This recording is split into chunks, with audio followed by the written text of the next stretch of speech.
Welcome to Kenton's videos. Enjoy the video. In this video, I will show you how to make delicious pork bulgogi.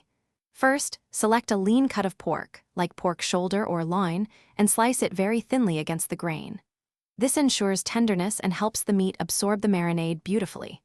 Next, prepare your vibrant marinade, combining savory, sweet, and spicy elements. Allow the pork to marinate for at least 30 minutes, or even better, for several hours in the refrigerator to infuse every piece with incredible flavor. To craft the perfect marinade, you'll need a few key ingredients. Start with 1/4 cup of soy sauce for a savory base. Then, add 2 tablespoons of gochujang, a Korean chili paste, for that signature spicy kick. Incorporate 1 tablespoon of minced garlic and 1 teaspoon of grated fresh ginger for aromatic depth.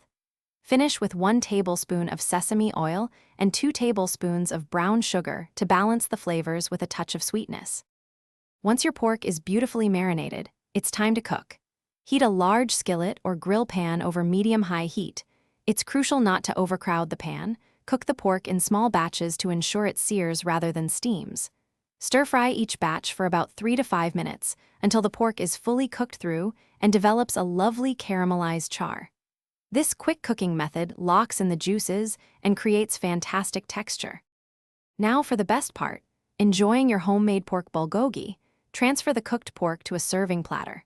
For a beautiful presentation and extra flavor, garnish generously with toasted sesame seeds and freshly sliced green onions. Serve this savory, slightly spicy dish hot alongside fluffy steamed white rice.